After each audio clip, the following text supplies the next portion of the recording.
오늘과 함께 무엇에든지 크리스찬답게라는 제목으로 함께 말씀의 은혜를 나누도록 하겠습니다. 사랑하는 성도 여러분, 정말 그렇습니다. 우리가 무엇에든지 크리스찬답게 살아야만 합니다. 사람 앞에서도 하나님 앞에서도 부끄럽지 않게, 우리가 그리스도인이라는 그 이름 앞에 부끄럽지 않게 정말 잘 살아야 될 것입니다. 그럼 우리가 크리스찬답게 산다라는 것은 과연 어떤 삶을 이야기할까요? 오늘 본문에서 예수님은 크게 두 가지를 이야기하십니다. 첫째로 24절부터 33절까지의 말씀을 보시면 세상을 두려워하지 말고 우리 인생의 주인 되시는 아버지 하나님을 두려워해라. 육신을 멸하는 자가 아니라 우리 영혼을 멸하는 자, 영원한 생명을 허락하시는 아버지 하나님을 의지하는 삶을 살아라 라고 말씀을 하십니다. 그리고 이어서 34절부터 42절의 말씀을 통하여 그러면 정말 주님을 의지하는 사람의 삶의 모습은 어떠한가, 하나님께서 그들의 삶을 어떻게 책임져 주시는 것인가에 대한 말씀을 우리에게 주어 주십니다. 이는 마치 여호수아가 가나안 땅에 들어가기 전에 불안함과 염려 가운데 떨고 있을 때 여호와 하나님께서 두려워하지 말아라, 강하고 담대하라, 나의 말씀을 지켜 행하라, 그리하면 내가 너로 하여금 이 땅을 차지하게 하리라 약속하셨던 것과 마찬가지입니다. 주님은 제자들을 땅끝까지 이르러 주의 복음을 증거하라고 파송하셨습니다. 저와 여러분들 또한 주님의 명령을 따라 땅끝까지 주의 복음을 전하는 제자가 되어야 할 것입니다. 오늘 말씀을 통하여 무엇이든지 크리스찬답게 어떻게 우리가 살아가야 될 것인지 함께 말씀을 나누도록 하겠습니다. 첫 번째로 24절에서 25절 말씀을 보시면 예수님께서 이렇게 말씀을 하십니다. 제자가 그 선생보다 또는 종이 그 상전보다 높지 못하나니 제자가 그 선생 같고 종이 그 상전 같으면 조카도다. 집주인을 바알세불이라 하였거든 하물며 그 집 사람들이랴 라고 말씀하십니다. 여러분, 제자에게 있어서 가장 중요한 목적, 목표, 영광이 여러분 무엇일까요? 바로 스승의 뒤를 따르는 것입니다. 스승이 이룬 학문적인 성과, 그것을 뛰어넘어서 스승의 인격, 스승의 성품, 스승의 삶을 모든 것을 닮아서 마치 스승과 같이 되어지는 것이죠. 예수님께서 제자들에게 이렇게 말씀하시는 겁니다. 나는 너희들의 스승이고 너희는 나의 제자다. 내가 가는 길을 너희들이 가는 것이 마땅하다. 근데 세상이 나를 박해하고 나를 핍박하니 나의 제자인 너희들을 또한 그렇게 고난을 당하는 것이 당연하다라는 말씀을 하십니다. 그 말씀이 바로 이 제자가 스승보다 높지 못하다, 바로 제자가 그 스승과 같은 것으로 족하다라는 말씀을 우리에게 하고 계시는 겁니다. 여기서 예수님께서 그 집 주인을 바알세불이라 한다라고 말씀을 하고 계시는데, 이는 당시 예수님을 박해하던 바리새인과 서기관들이 예수님께서 귀신을 내어쫓는 그 장면을 보면서 저 사람 귀신들의 대장인 바알세불이 아니냐, 이렇게 예수님을 비난한 말씀을 예수님께서 빗대어하시는 말씀입니다. 이 바알세불이라는 말이 귀신들의 대장이라는 뜻도 되지만 동시에 어떤 의미가 있느냐면 집 주인이라는 의미가 있습니다. 집 주인이 결정하면 그 안에 속한 하인들은 집 주인을 따라가는 겁니다. 세상 사람들이 집 주인이 되어주시는 예수님을 반대하니 그의 하인 되어지는 그에게 속한 우리들을 반대하는 것은 너무나도 당연하다는 것이죠. 사랑하는 성도 여러분, 세상 가운데 우리가 주의 십자가의 복음을 전하게 되어지면 반드시 사탄은 우리를 방해하고 무너뜨리려 할 것입니다. 이와 같은 박해가 있을 때 여러분 염려하지 마시길 바랍니다. 왜냐하면 이 길은 주님이 앞장서서 가시는 길이기 때문에 그렇습니다. 우리가 주님을 따라가게 되어질 때 주님께서 저와 여러분들을 보호하고 인도해 주실 것입니다. 이와 같은 상황에서 예수님께서는 제자들을 향하여 두려워하지 말아라. 너희가 정말로 두려워해야 될 것은 세상 사람들이 아니다. 정말로 두려워해야 될 것은 하나님이다라고 말씀하십니다. 그러면서 26절, 27절에서 이렇게 말씀을 하시죠. 그런즉 그들을 두려워하지 말라. 왜냐하면 감추인 것이 드러나지 않을 것이 없고 숨은 것이 알려지지 않을 것이 없느니라. 27절입니다. 내가 너희에게 어두운 데서 이르는 것을 광명한 데서 말하며 너희가 귓속말로 듣는 것을 집 위에 전파하라. 이 말씀이 무슨 말씀입니까? 예수님이 길이요 진리요 생명이심을 온 세상이 다 알게 될 거라는 겁니다. 예수님께서 제자들에게 말씀하셨던 속삭이던 그 말씀들이 광명한 데에서 모든 사람들에게 알려질 것이고, 심지어는 집 위에 옥상에 올라가서 온 동네 사람들 다 알라고 다 선포하는 일이 벌어질 거라는 거죠. 그 다음 정말로 중요한 말씀이 우리에게 주어집니다. 정말 우리가 진정 두려워할 대상이 세상이 아니라 바로 아버지 하나님이시다라는 겁니다. 세상 가운데 진리가 무엇인지, 정말 누가 참 구원자이신지 알게 되어지면 세상 가운데 결국에는 우리의 영혼을 멸하시고 우리에게 영생을 주시는 이가 오직 하나님뿐이다라는 것을 모두가 다 알게 될 것이다라는 거죠. 28절 말씀입니다. 함께 이 말씀을 읽도록 하겠습니다. 몸은 죽여도 영혼은 능히 죽이지 못하는 자들을 두려워하지 말고 오직 몸과 영혼을 능히 지옥에 멸하실 수 있는 이를 두려워하라. 아멘. 로마 황제로부터 초대교회 성도들은 많은 박해와 핍박을 당했습니다. 많은 믿는 자들이 붙잡혔고요, 매를 맞았고요, 감옥에 갇히고 죽임을 당했습니다. 심지어는 격투장에 사자와 짐승의 먹이로 던져지는 일들도 정말 많이 벌어졌습니다. 하지만 그럼에도 불구하고 초대교회 성도들이 그들의 정말 생명을 바치면서까지 믿음을 지킬 수 있었던 이유가 무엇입니까? 이 땅에서의 삶은 잠깐이지만 나는 죽게 되어지면 하나님 나라 영광 가운데 천국에 들어갈 것이다라는 영원한 생명을 누리게 될 것이다라는 그 믿음의 확신이 그들에게 있었기 때문입니다. 일제시대에 많은 조선 땅에 많은 핏부림이 있었습니다. 일제 군사들이 총칼을 들이대며 황제를 신으로 섬길 것을, 신사참배할 것을 강요를 했죠. 칼을 들이면서 예수를 부인해라, 예수가 신이 아니다, 예수는 인간이다, 내가 예수를 따르지 않는다라고 고백해라, 그럼 내가 너를 살려주겠다. 근데 우리 믿음의 선배들은 어떻게 했습니까? 예수님께서 나를 어떻게 사랑하셨는데, 나를 어떻게 구원해 주셨는데 그 예수님을 내가 부인할 수 있겠느냐? 나는 이 땅에서 죽지만 주님께서 나를 두 팔 벌려 안아주실 것이고, 나는 주님과 함께 영원한 천국에서 주님과 함께 영생을 누리게 될 것이다 라고 하며 그 죽음을 기쁨으로 그들은 맞이했던 것입니다. 그들은 진정 세상을 두려워하는 자가 아니라 하나님을 두려워하는 자들이었습니다. 우리에게도 이와 같은 믿음이 있기를 바랍니다. 여러분, 세상에서 여러 가지 문제들이 있잖아요. 직장에서, 사회에서, 사람들과의 관계에 있어서 우리가 정말 누구의 눈치를 봐야만 하겠습니까? 세상의 눈치를 보는 것이 아니라 우리 인생의 주인 되시는 아버지 하나님을 바라보고 주의 뜻 안에서 살아가는 저와 여러분들이 되시기를 주의 이름으로 축원합니다. 이처럼 우리가 주님의 은혜 가운데 믿음으로 살아가게 되어질 때, 오늘 말씀의 제목처럼 무엇에든지 크리스찬답게 살아가게 되어질 때 하나님께서 저와 여러분들을 어떻게 해주시느냐, 32절 33절 말씀입니다.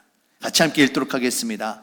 누구든지 사람 앞에서 나를 시인하면 나도 하늘에 계신 내 아버지 앞에서 그를 시인할 것이요, 누구든지 사람 앞에서 나를 부인하면 나도 하늘에 계신 내 아버지 앞에서 그를 부인하리라. 아멘. 우리가 예수님을 구주로 영접하고 세상 사람들 가운데 나는 예수님을 믿는 사람이다, 나는 예수님만이 나의 삶의 주인이시다라고 고백하게 되어질 때, 시인할 때 주께서 저와 여러분들도 시인하시고 인정한다라고 말씀하고 계십니다. 사랑하는 성도 여러분, 주님 앞에 의로운 하나님 나라 백성으로 너는 내게 속한 자다, 내 사랑하는 아들, 딸이다 인정받을 수 있는 저와 여러분들이 되시길 바라겠습니다.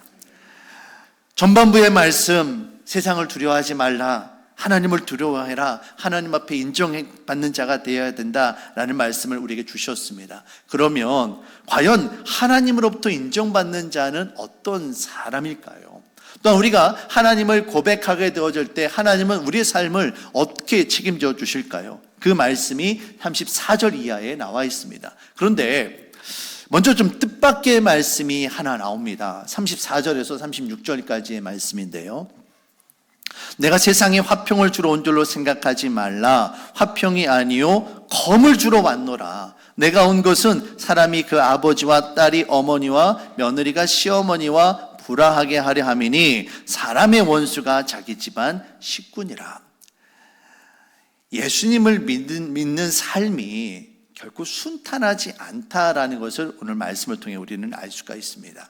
예수님께서 화평을 주러 온 것이 아니다. 화해와 용서가 아니라 검을 주러 오셨다라고 말씀하십니다. 여러분, 검은 무엇을 위한 용도로 쓰입니까? 물론 요리하는 데도 쓰이지만 1차적으로 검은 무기입니다. 상대방과 싸우는 거예요.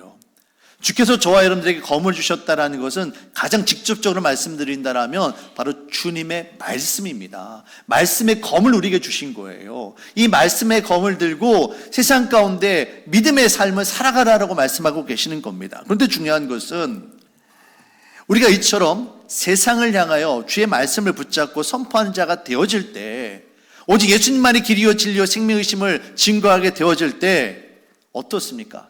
세상이 그런 우리들을 따르지 않고 반대하고 갈등이 벌어지는 일이 나타나게 되어진다는 겁니다.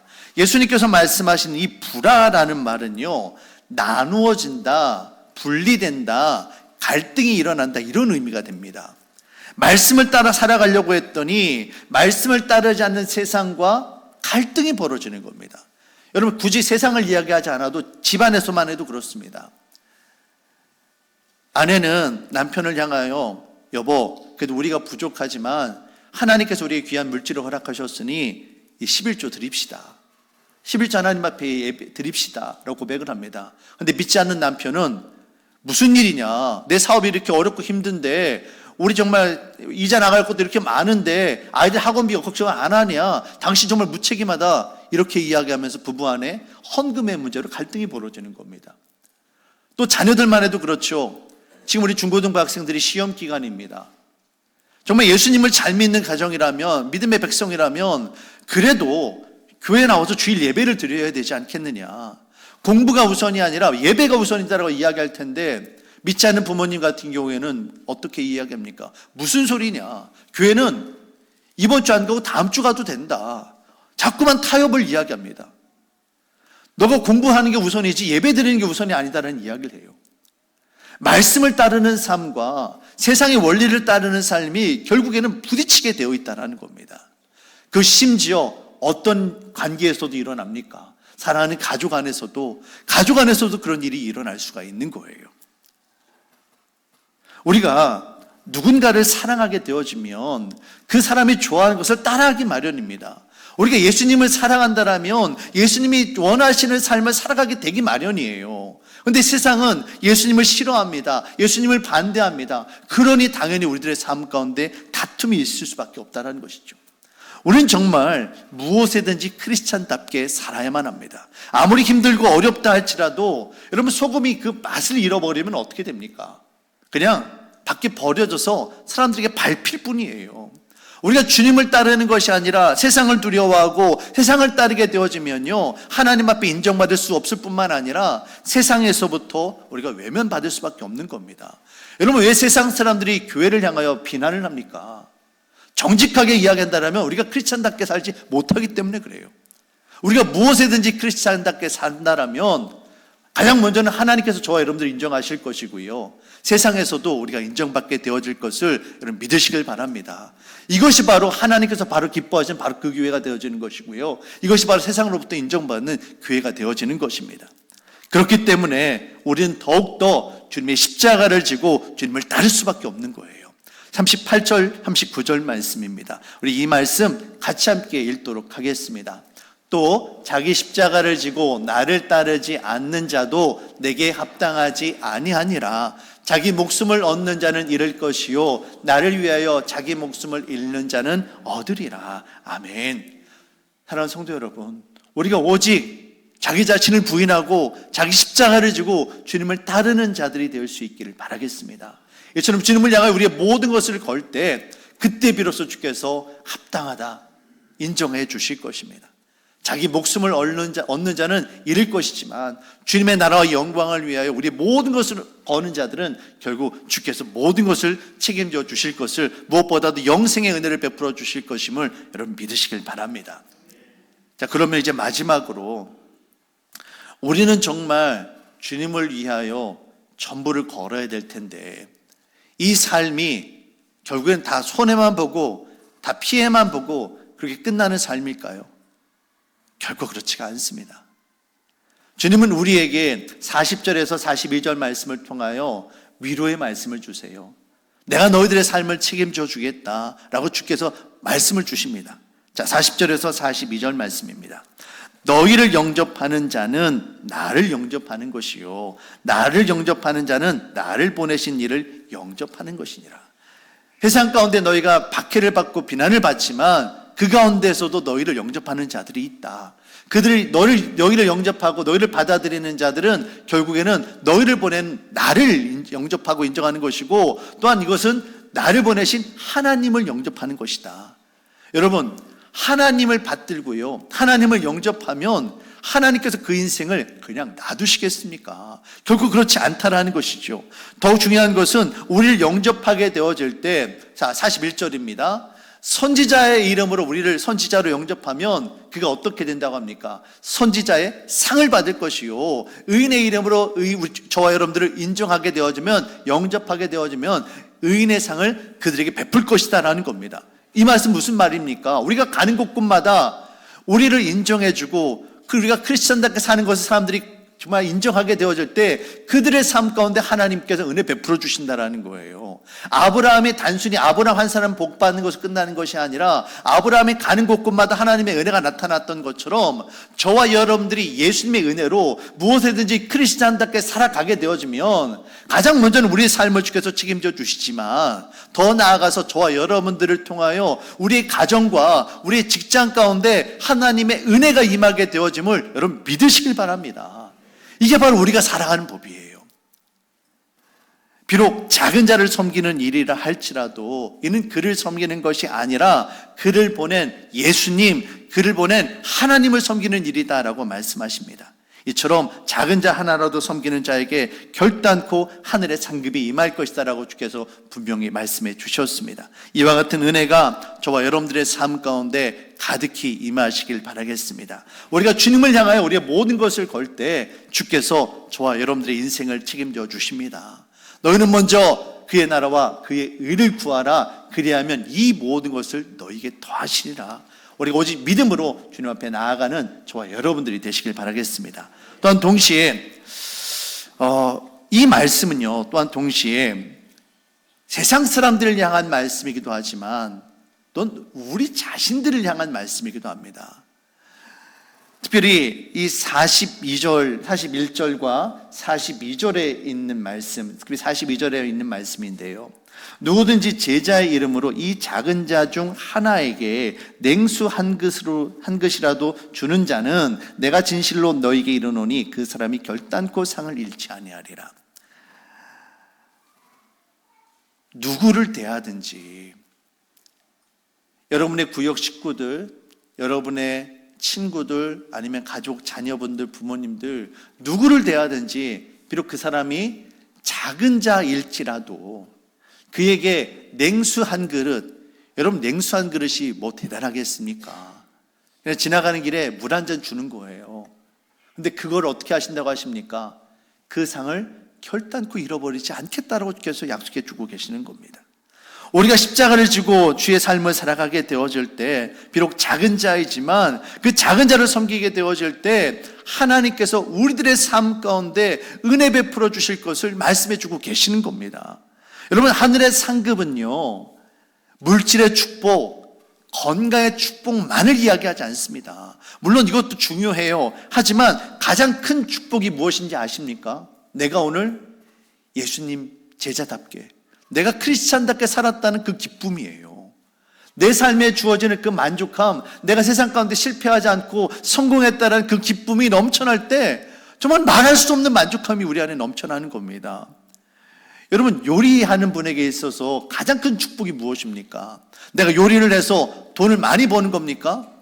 아니에요. 진정한 요리사의 축복은요, 내가 만드는 요리에 그 즐거움이 있고요, 이 음식을 먹고 함께 사람들이 교제하고요, 즐거워하고 행복하게 누리고, 이것이 진정한 복이 아니겠습니까? 여러분, 하루의 삶을 마무리하면서 저녁에 기도할 때 하나님, 오늘 내가 이런 일이 저런 일이 있었는데 하나님 죄송합니다. 하나님 앞에 온전히 살지 못했고 이런 실수가 있었습니다. 이런 부족함이 있었습니다. 여러분, 언제까지 우리가 그런 기도만 드려야 될까요? 그게 아니라 반대로 하나님, 오늘 제 삶에 이런 일이 있었는데 좀 어렵고 힘들었지만 제가 주님 말씀이 떠올라서 그 말씀대로 한번 살았습니다. 내가 정말 손해를 봤어요. 하지만 하나님, 그 자리에 주님 함께 계셨죠. 내가 주님을 인정하는 그 자리에 주님 함께 계셨죠. 함께 기뻐하고 즐거워하고, 그게 진짜 우리 제자의 삶이 아니겠나 하는 거예요. 작은 소자가 도움을 청구할 때 그 모습 가운데 예수님의 모습을 보고 나의 작은 섬김을 통해 그가 일어나는 것을 보면서 하나님 기뻐하시는 것을 내가 누리고, 하나님 누리는 그 만족을 내가 함께 누리고, 그것이 우리가 진정 살아가는 제자의 삶이 아니겠습니까? 사랑하는 성도 여러분, 주님을 섬기는 일은 크고 대단한 일이 아니에요. 작은 자에게, 그 작은 자에게 생수 한 그릇 내어주는 일입니다. 무엇에든지 크리스찬답게라는 말은 우리가 어떤 크고 대단한 일을 하자는 이야기가 아닙니다. 우리 가정에서, 작은 일에서 말씀을 지켜 행하고, 이것이 주님의 뜻이라면 그것을 위하여 우리 모든 것을 전부를 걸며 살아가게 되어질 때 하나님께서 그런 우리의 삶을 기뻐하신다라는 의미가 담겨 있습니다.